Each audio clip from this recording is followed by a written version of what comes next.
The massive space station Nexus Prime floated in the darkness between stars like a giant metal city. Its gleaming towers and spinning rings housed the most powerful beings in the galaxy. This was the home of the Galactic Council, where 12 apex predator species ruled over countless worlds and civilizations. Commander Zexthara walked through the corridors of the station with heavy steps. His reptilian scales caught the light from the overhead panels as he moved. The Vorthek Empire had sent their best warrior to represent them on the council. Zexthara had personally conquered 15 planets and destroyed 3 rebel fleets. His people respected only strength, and he had proven his worth through blood and fire. The datapad in his clawed hand contained something unusual. A transmission had arrived from Monitoring Station Alpha 7 in the Outer Rim territories. The station watched over primitive worlds that had not yet joined galactic civilization. Most of these worlds sent nothing but basic radio signals or simple requests for help. This transmission was different. Zexthara entered the central meeting chamber where the other council members waited. The room was enormous, with viewing screens that could display entire star systems. 12 seats arranged in a circle dominated the center, each one designed for a different species. Hive Queen Zelandra occupied the largest chair, her insectoid body covered in natural armor that could stop plasma bolts. Her compound eyes tracked every movement in the room. The swarm had consumed 47 worlds before joining the council. They brought order through absolute unity. Korath stood near the viewing screens, his crystalline body pulsing with inner light. The Silicon Lords had fought a 1,000-year war against the energy beings of the Andromeda sector. Korath himself had shattered 3 moons with his bare hands during the final battle. Prime Destructor appeared as a shifting mass of pure energy contained within a mechanical frame. This being had ended entire civilizations with a thought. Whole star systems had gone dark when Prime Destructor decided they were no longer useful. The other council members represented equally dangerous species. Each one was an apex predator that had clawed their way to the top of the galactic food chain. They had survived evolution, warfare, and the brutal politics of interstellar conquest. "What brings us together today?" asked General Vexiron, his cybernetic implants glowing red in the dim light. The Steelclaw Legion had replaced most of their organic parts with machinery. They valued efficiency above all else. ZEX single quosis SHAR activated his datapad and the main viewing screen came to life. "We have received a cultural submission from Earth. The humans have requested membership in the council." Several council members made sounds of dismissal. New species applied for membership regularly. Most were denied within minutes. The galaxy had no room for weaklings. "Why waste our time with another primitive species?" growled Warchief Thane, leader of the Bloodfang clan. His people had hunted sentient beings across 12 sectors for sport. Send them the standard rejection. "The submission is unusual," Zexthara continued. "They have not sent military records or conquest reports. Instead, they have transmitted something they call historical chronicles." The council members looked at each other with confusion. Military strength was the only currency that mattered in galactic politics. Species proved their worth through battle records and territorial expansion. What use were historical documents? "Perhaps they are trying a different approach," suggested Admiral Kresh of the Void Hunters. "Her species had perfected the art of space warfare over 3 millennia. Some species attempt to impress us with cultural achievements." "Culture is irrelevant," stated Prime Destructor, its voice echoing through the chamber. "Only power matters. If they cannot demonstrate military capability, they have no place here." Zexthara manipulated the controls and brought up additional information. "The human delegation is led by Captain Jake Morrison. He claims these chronicles will demonstrate their species' qualifications for membership." "1 human?" laughed Hive Queen Zelandra. "My workers could devour 1,000 humans." Before breakfast, what threat could a single individual pose? The council had encountered humans before during routine border patrols. They seemed to be a standard carbon-based species with no remarkable abilities. They had no natural weapons, no armor, and no obvious predator instincts. Their technology was primitive compared to Council standards. The Chronicles span over 10,000 years of their planetary history, Zexthara explained. The human claims this will show us who they truly are. 10,000 years? Mused Korath. Most species barely survive 1,000 years of recorded history before destroying themselves or being conquered. Perhaps that is why they think it is impressive, suggested War Chief Thane. Survival through time rather than dominance through strength. The council members began to show interest despite themselves. Species that survived for extended periods usually had hidden strengths or had found powerful protectors. The humans appeared to have neither. Very well, declared Prime Destructor. We will review these chronicles. If they prove worthless, we will make an example of this species to discourage future time wasters. Zexthara began uploading the human data to the main viewing system. The files were enormous, containing detailed records of wars, disasters, technological developments, and social changes. The sheer volume of information was impressive even by Council standards. Begin the review, ordered Hive Queen Zalandra. We will judge whether these humans deserve to exist in our galaxy. The first images appeared on the viewing screens. Ancient human settlements scattered across a single world. Primitive structures made of stone and wood. Simple tools and weapons that would not threaten a child from any Council species. This is what they send us? Scoffed Admiral Kresh.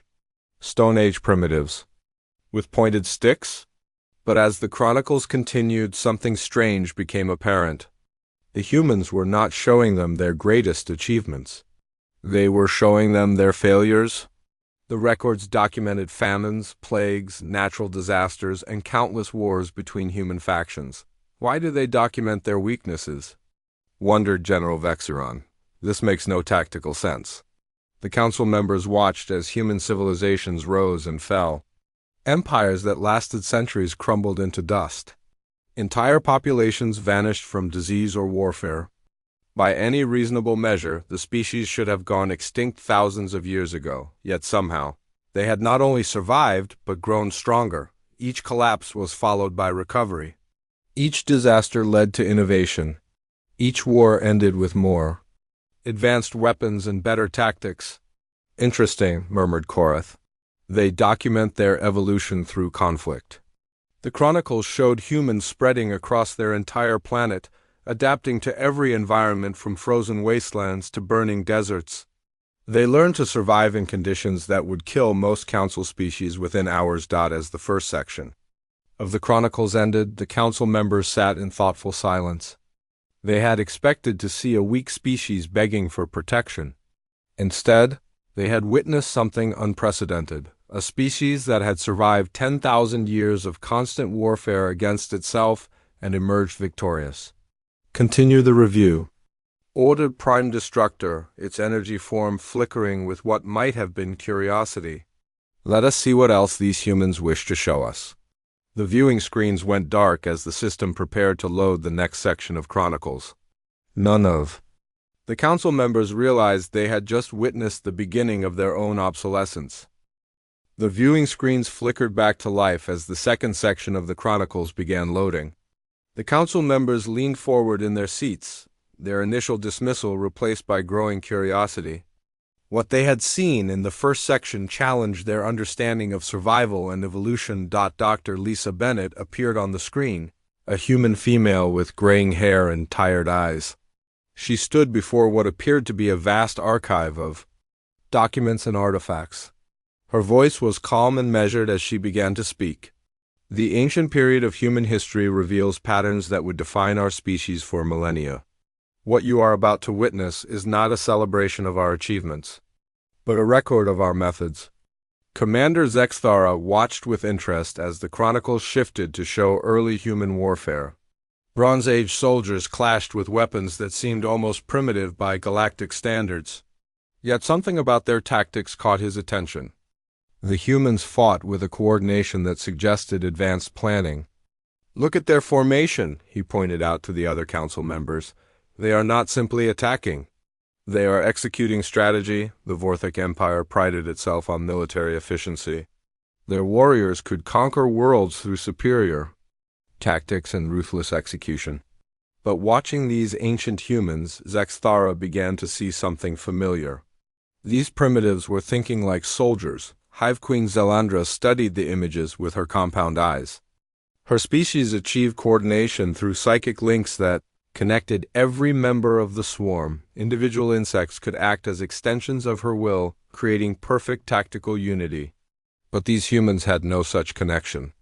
How do they coordinate? Without a hive mind? She wondered aloud. Each individual appears to be acting independently, yet they move as one unit. The Chronicles showed human armies using horn signals, drum beats, and flag movements to communicate across battlefields. They had developed complex systems of command and control using nothing but sound and visual cues. The precision was remarkable. For creatures with no telepathic abilities, Warchief Thane of the Bloodfang clan watched with growing unease as the Chronicles detailed human siege warfare. His people were skilled hunters who preferred quick strikes and overwhelming force. The idea of surrounding an enemy and waiting for months was foreign to their nature. Why do they not simply attack? He asked. This siege tactic wastes time and resources. General Vexiron studied the tactical displays with his cybernetic implants. The Steel Claw Legion had perfected rapid conquest through superior technology and mechanical precision. But these humans were achieving similar results using patience and planning. They are conserving their forces, he observed. Rather than lose warriors in direct assault, they allow time and resource depletion to weaken their enemies. It is actually quite efficient. The Chronicles move forward to show the collapse of the Bronze Age civilizations. Entire empires vanished within decades, their cities abandoned and their populations scattered. The council members expected this to be the end of human development, as it was for most species that experienced such catastrophic failure. Instead, they watched in amazement as new civilizations rose from the ashes. The humans had not only survived the collapse but had learned from it. Their new cities were better defended, their weapons more effective, and their social structures more resilient. This is impossible, muttered Admiral Kresh of the Void Hunters. Total civilizational collapse should result in technological regression. These humans appear to be advancing through disaster. Korath's crystalline form pulsed with brighter light as he processed what he was seeing. The Silicon Lords had witnessed the fall of countless civilizations throughout galactic history. Species that lost their technological base typically required centuries to recover, if they survived at all. They are not losing knowledge, he realized. They are preserving it through the collapse and building upon it during reconstruction. The Chronicles showed human development of writing systems, mathematics, and engineering. But unlike other species who developed these tools for trade or construction, humans immediately applied them to warfare. Their mathematical calculations determined optimal arrow trajectories. Their engineering built better fortifications. Their writing systems recorded military tactics for future generations. Prime Destructor observed this pattern with growing interest. As an energy being, it had existed for millennia and witnessed the rise and fall of countless civilizations. Most species developed culture, art, and philosophy as they advanced. Humans seem to develop these things as tools for more effective violence. They are weaponizing knowledge itself, it noted. Every advancement serves military purposes. The Chronicles moved to the classical period, showing the rise of great human empires. The council members watched Greek phalanxes, Roman legions, and Persian armies clash across continents. The scale of these conflicts was staggering for a single world. Species. Dr. Lisa Bennett's voice continued the narration. During this period, humans developed the concept of professional military service. Soldiers became specialists in warfare, dedicating their entire lives to perfecting the art of combat. Hive Queen Zelandra found this concept disturbing. In the swarm, every individual could fight when needed, but they also served other functions. The idea of creatures whose only purpose was warfare seemed wasteful and dangerous. Why would they create beings whose only function is violence? She asked. This seems highly inefficient. War Chief Thane laughed, his fangs gleaming in the dim light. Because they understand that warfare is the ultimate skill. Everything else is secondary to the ability to destroy your enemies. The Chronicles showed the Roman Empire at its height, with legions controlling vast territories and sophisticated logistics systems. The council members were impressed despite themselves. These humans had created a military machine that could project power across their entire world. But then came the fall of Rome, and once again the council expected to see the end of human advancement. Instead, they watched as new powers emerged from the chaos. The humans had not been destroyed by the collapse of their greatest empire. They had used it as an opportunity to create something different. They learn from failure, observed General Vexiron. Each collapse teaches them how to build stronger foundations. The Chronicles showed the rise of medieval warfare with knights in armor and castle fortifications. The humans had developed new technologies and tactics, but they had also preserved the military knowledge of their ancestors. Ancient Greek and Roman texts were studied and applied to contemporary conflicts. As the second section of the Chronicles ended, the council members sat in uncomfortable silence. They had expected to see a primitive species struggling to survive. Instead, they had witnessed something unprecedented, a species that had spent thousands of years perfecting warfare as both art and science. "These are not the peaceful beings we expected," said Admiral Kresh quietly. "They are something else entirely." Commander Zexthara nodded grimly.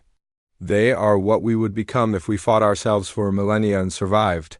The viewing screens went dark as the system prepared the next section. None of the council members spoke, but they all shared the same disturbing realization. They were not watching the development of a typical species. They were watching the evolution of something that might be more dangerous than any of them had imagined.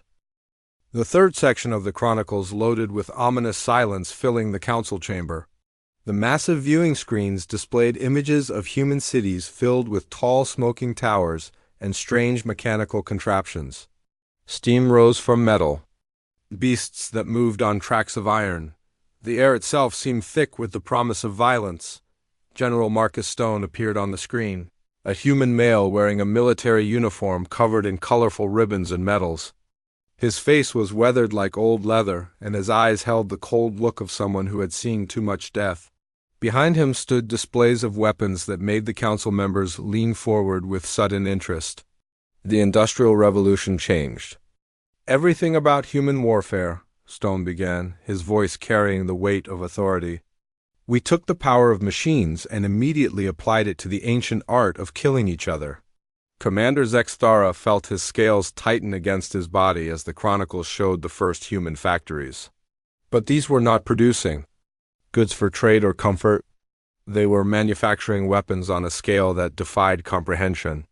Thousands of rifles, cannons, and bullets rolled off assembly lines like food from a kitchen.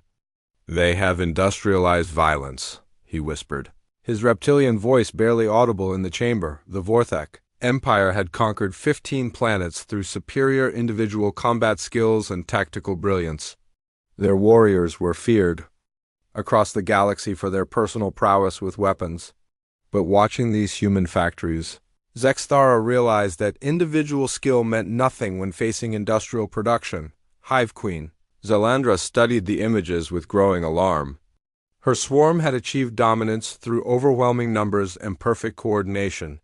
A single hive could produce millions of warriors when needed. But these humans were creating weapons faster than her best breeding chambers could produce soldiers. "How many of these factories do they operate?" she asked, her compound eyes tracking the endless conveyor belts of death. The Chronicles answered her question by showing factory after factory, city after city, all dedicated to the production of military equipment. The humans had transformed their entire civilization into a war machine that could produce weapons 24 hours a day without stopping. War Chief Thane of the Bloodfang clan watched with fascination as the Chronicles detailed human military innovations. His people had perfected the art of the hunt over thousands of years. developing instincts and techniques that made them nearly unstoppable predators. But these humans were creating new ways to kill with mechanical precision. "Look at their artillery," he growled, pointing at the screen. "They can strike enemies from distances we cannot even see." The Chronicles showed human cannons that could throw explosive shells across entire valleys, mortar that could rain death from above, machine guns that could cut down hundreds of warriors in minutes. The humans had taken the basic concept of projectile weapons and turned it into something terrifying. General Vexiron processed the tactical implications with his cybernetic implants. The Steel Claw Legion had replaced most of their organic parts with machinery to achieve peak efficiency. They valued precision and calculated violence above all else. But these humans were achieving similar results using mass production and overwhelming firepower. They are not trying to be more efficient killers, he realized. They are trying to produce more killers than anyone can possibly fight. The Chronicles moved to the First World War, and the council chamber fell into stunned silence. The viewing screens showed battlefields that stretched across entire continents.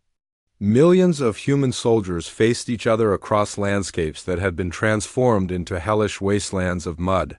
Blood and death, Prime Destructor flickered with energy as it processed what it was seeing.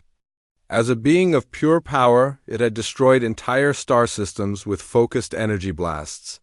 But these humans were achieving similar levels of destruction using nothing but conventional weapons and industrial production. "This is total war," it observed, its voice echoing with something that might have been respect. "They are not fighting for territory or resources. They are fighting for the right to exist." The Chronicles showed human soldiers living in trenches for months at a time, facing constant artillery bombardment and poison gas attacks. The casualty numbers were staggering. Single battles claimed more lives than the total population of many. Council worlds, Admiral Kresh of the Void Hunters studied the naval warfare sections with professional interest. Her species had mastered space combat through centuries of experience and tactical innovation. But these humans were developing similar concepts using primitive ocean vessels. "Their submarine warfare is remarkably sophisticated," she noted. "They understand the value of stealth and surprise attack." The Chronicles showed human U-boats stalking merchant vessels like predators hunting prey, battleships engaging in massive gun duels across vast distances, aircraft carriers launching flying machines to attack targets beyond the horizon. The humans had weaponized every environment on their planet. Korath's crystalline form pulsed with increasing brightness as he analyzed the human supply chain systems. The Silicon Lords had built their civilization on efficient resource management and logical planning. But these humans were moving materials and equipment on a scale that challenged his understanding of logistics. "They are feeding entire armies across multiple continents," he calculated. "The organizational complexity is extraordinary." The Chronicles showed human supply lines stretching across oceans and continents. Trains carrying ammunition, ships transporting soldiers, trucks moving supplies to front lines. The humans had created a global military machine that could sustain warfare on multiple fronts simultaneously. Dr. Lisa Bennett appeared again on the screen, her expression grave as she prepared to discuss the next section. "What you have witnessed so far is only the beginning. The Second World War would demonstrate capabilities that even we find difficult to comprehend." The council members exchanged glances filled with growing concern. If the First World War had impressed them, what could possibly be more devastating than industrial warfare on a global scale? The Chronicles showed the rise of mechanized warfare, tanks rolling across battlefields like metal beasts, aircraft dropping bombs from the sky, submarines prowling beneath the waves. The humans had mechanized every aspect of combat, turning war into an industrial process. But the most disturbing revelation came when the Chronicles showed human production statistics. The numbers were beyond comprehension. Millions of vehicles, billions of bullets, thousands of aircraft produced every month. The humans had turned their entire planet into a weapon factory. "This is impossible," muttered Hive Queen Zalendra. No species can maintain this level of production while simultaneously fighting a global war, yet the evidence was undeniable. The humans had not only maintained their industrial output during the war but had actually increased it. They had optimized their entire civilization for the production of violence on an unprecedented scale. As the third section of the Chronicles ended, the council members sat in uncomfortable silence. They had expected to see a primitive species, struggling with basic warfare. Instead, they had witnessed the birth of something that challenged their understanding of what was possible. "These are not the humans we thought we knew," said Commander Zexthura quietly. "They are something entirely different." The viewing screens went dark as the system prepared the next section. None of the council members spoke, but they all shared the same terrifying realization. They were watching the evolution of a species that had turned warfare into an art form, and they were beginning to understand that they might not be the apex predators they had always believed themselves to be. The fourth section of the Chronicles began with images that made the council members shift uncomfortably in their seats. The viewing screens displayed human cities rebuilt from the ashes of the previous war, but these were not the same primitive settlements they had seen before. Gleaming towers of glass and steel reached toward the sky, and strange flying machines moved between them like metal birds. Colonel Frank Miller appeared on the screen, a human male wearing a blue uniform with silver wings pinned to his chest. Behind him stood a massive rocket that stretched toward the heavens, its metal surface gleaming with promise and threat. His voice carried the confidence of someone who had seen the impossible become routine. The post-war period marked humanity's expansion beyond our planetary boundaries. Miller began, his words echoing through the council chamber. "We took the technologies of warfare and pointed them toward the stars themselves." Commander Zexthura watched with growing unease as the Chronicles showed human technological development. The Vorthic Empire had required 3 centuries to achieve interplanetary travel after discovering the basic principles of spaceflight.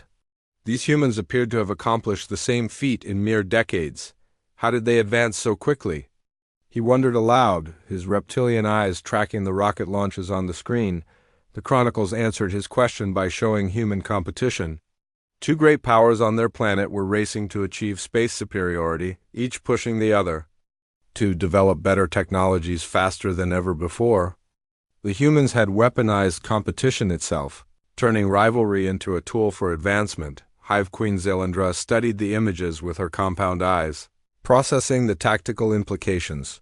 Her swarm had achieved unity through the hive mind, eliminating wasteful competition in favor of coordinated effort.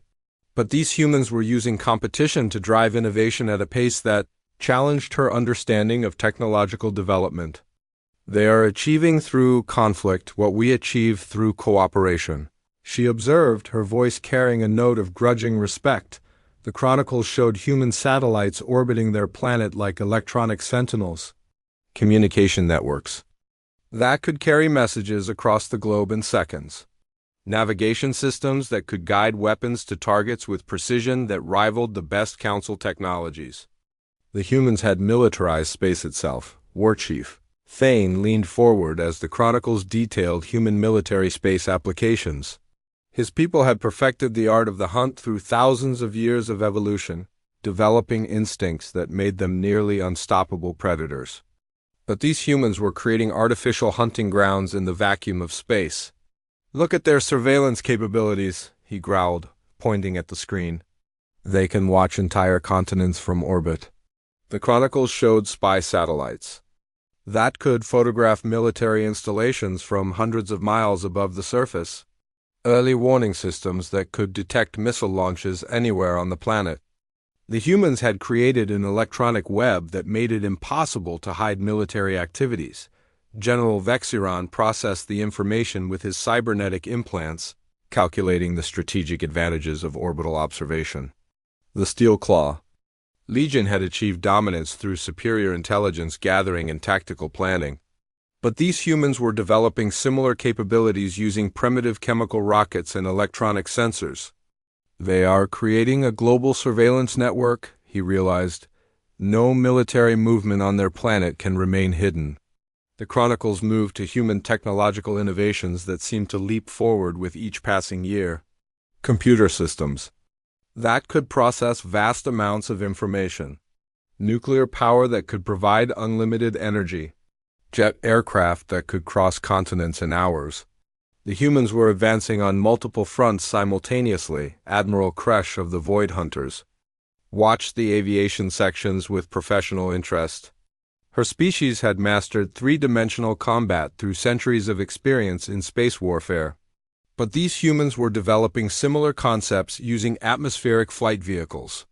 Their jet fighters are remarkably advanced, she noted. They understand energy management and tactical maneuvering. The Chronicles showed human military aircraft that could break the sound barrier and engage targets beyond visual range.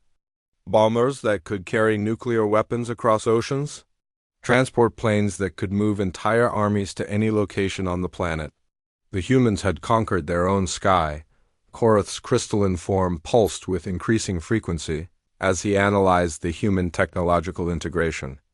The Silicon Lords had built their civilization on logical technological progression, with each advancement building upon the previous one. But these humans were developing multiple technologies simultaneously and combining them in unexpected ways. They are creating technological synergies, he calculated. Each advancement enhances the others exponentially. The Chronicles showed human computers controlling missile guidance systems, radar networks coordinating fighter aircraft, satellite communications linking military units across the globe. The humans had created an integrated military system that functioned as a single organism. Dr. Patricia Long appeared on the screen, a human female wearing a white laboratory coat. Behind her stood displays of equipment that seemed to bend reality itself. Her voice carried the excitement of someone who had glimpsed the future and found it both wonderful and terrifying. The development of nuclear weapons represented a fundamental shift in human capability, she explained. We had created the power to destroy our own world, and we chose to use it as a tool for peace. Prime Destructor flickered with energy as it processed this revelation. As a being of pure power, it had the ability to destroy entire planets with focused energy blasts. But these humans had achieved similar destructive capability using nothing but primitive atomic manipulation. They have created artificial stars, it observed, its voice carrying something that might have been awe. The energy release is comparable to stellar events. The Chronicles showed the atomic bombs dropped on human cities, the mushroom clouds rising like monuments to destruction, the radiation that poisoned the land for decades, the instant death of hundreds of thousands of people. The humans had demonstrated their new power by using it on themselves, but what disturbed the Council most was what came next. Instead of destroying themselves with nuclear weapons, the humans had used the threat of mutual annihilation to create a strange form of peace. They had weaponized fear itself. This is the most sophisticated form of warfare we have ever witnessed, admitted Admiral Kresh. They have created a weapon so terrible that it prevents its own use. The Chronicles showed human nuclear arsenals, growing to contain thousands of warheads. Missiles that could cross continents in minutes. Submarines that could hide beneath the oceans for months while carrying enough firepower to destroy entire civilizations. The humans had turned their planet into a loaded weapon pointed at itself. Captain Helen Adams appeared on the screen, a human female wearing a military uniform with space insignia. Behind her stood displays of orbital weapons and space-based defense systems. Her voice carried the authority of someone who had planned for wars that might never come. Military space operations represent the natural evolution of human warfare, she explained. We have extended our battlefield beyond the atmosphere itself. The Chronicles showed human plans for orbital weapons platforms, space-based missile defense systems, and military space stations. The humans were preparing to fight wars in the vacuum of space using technologies that most Council species had never considered. As the fourth section of the Chronicles ended, the Council members sat in stunned silence. They had expected to see a primitive species struggling with basic technology. Instead, they had witnessed the birth of something that challenged their understanding of what was possible for a single-world civilization. "These humans have achieved in decades what took us centuries," said Commander Zexthara quietly. "They are not following normal technological development patterns." The viewing screens went dark as the system prepared the final section. None of the council members spoke, but they all shared the same disturbing realization. They were watching a species that had not only mastered their own world, but was preparing to extend their influence beyond it, and they were beginning to understand that the galaxy might not be big enough for both humans and the existing order. The final segments of the Chronicles began to play on the massive screens that surrounded the Zephyrian Council chamber. Captain Vexthal watched with his razor-sharp claws, gripping the arms of his chair as images of a dying yellow star filled the display. Commander Zaraketh's feline eyes narrowed. As she observed the human response to their son's inevitable death, Dr. Morgan leaned forward with his massive bear-like frame, studying every detail of what appeared to be humanity's final chapter. The Chronicles showed vast human cities spanning entire continents, space elevators reaching into the clouds, and massive ships being constructed in orbital yards around Earth. Captain Lucy Webb appeared on screen, a middle-aged woman with graying hair and tired eyes that seemed to hold the weight of an entire species. She stood on the bridge of a colony ship designated Terra Nova and began to speak. "Today marks the end of humanity's time on Earth," Lucy said, her voice calm despite the magnitude of her words. "Our sun has entered its final phase, and within 200 years Earth will be uninhabitable. But this is not the end of our story. This is the beginning of our next chapter." The Predators watched as Lucy explained how humanity had been preparing for this moment for over 3 centuries. They had not waited for the crisis to arrive. They had seen it coming and planned accordingly. Thousands of colony ships had been constructed, each one capable of carrying 1 million humans to distant worlds. Terraforming technology had been perfected, allowing humans to transform hostile planets into garden worlds within decades. Dr. Roy Phillips, an elderly human philosopher with kind eyes and white hair, appeared next on the screen. He spoke about something he called inherited struggle, and how each generation of humans built upon the knowledge and sacrifices of those who came before them.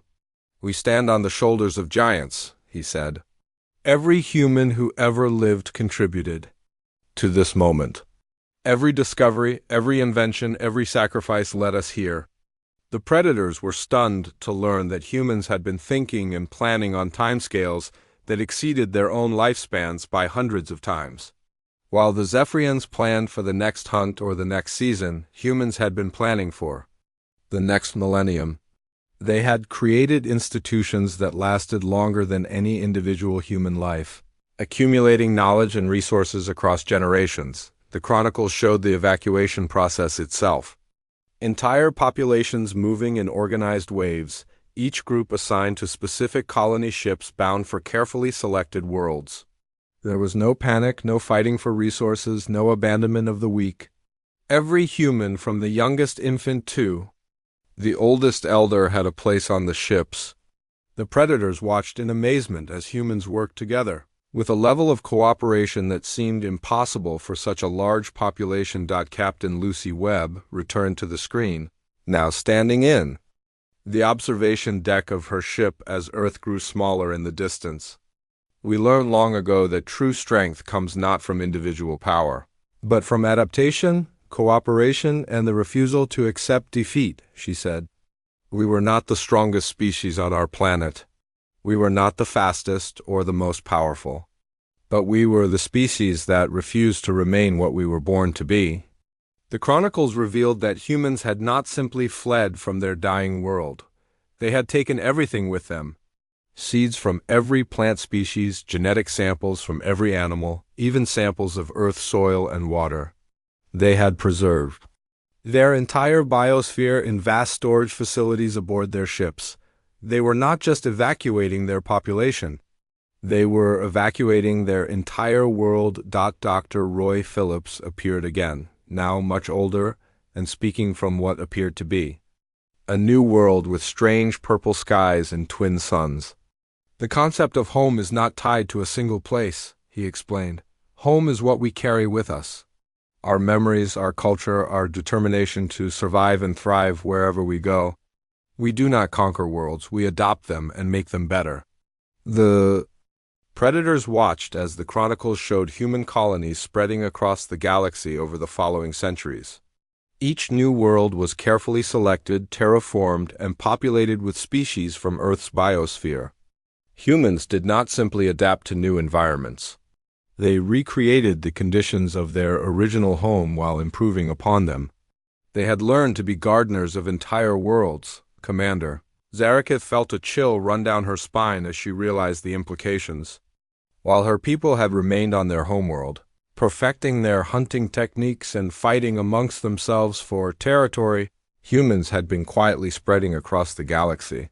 They had been everywhere, learning about every species, studying every world, preparing for every possible encounter. The Chronicles showed humans meeting other species throughout their expansion. Each encounter was carefully documented, studied, and learned from. The Predators realized that humans had probably encountered species similar to the Zephyrians before. They had studied their tactics, their weaknesses, their psychology. If humans ever decided that the Zephyrian Empire was a threat, they would already know exactly how to defeat them. The Arya AI appeared on screen for the final time, its holographic form calm and composed.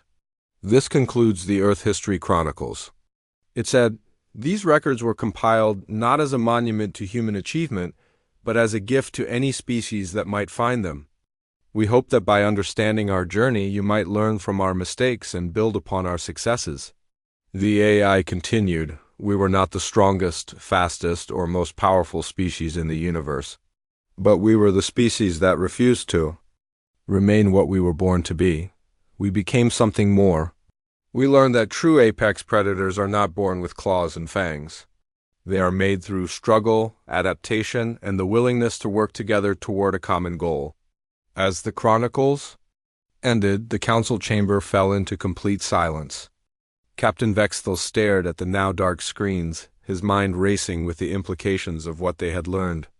Commander Zarakith's hunting instincts were screaming that they had discovered something far more dangerous than any prey they had ever encountered. Dr. Morgan's scientific mind was calculating the probability of human colonies already existing in their territory. The Zephyrian Empire had always prided itself on being the apex predators of the galaxy. They had conquered dozens of worlds, enslaved countless species, and built their empire on the principle that the strong survive and the weak serve. But now they realized that somewhere in the galaxy, a species of apparent prey animals had evolved into something far more dangerous than any predator they had ever faced. Captain Vexthal finally broke the silence. We need to evacuate any sectors where human colonies might exist, he said quietly. And we need to classify all information about humanity as top secret. If our enemies learn that we fear a species we have never even met, our empire will appear weak. The council members nodded in agreement, but they all knew the truth. They were no longer the apex predators of the galaxy. They never had been. They were simply the most dangerous species until something more dangerous came along, and that something had been quietly spreading across the stars. While they remained convinced of their own superiority, as the predators filed out of the council chamber, each one carried the same terrifying realization. The universe was far more dangerous than they had ever imagined, and humanity was still out there, somewhere among the stars, continuing their endless journey of adaptation and growth.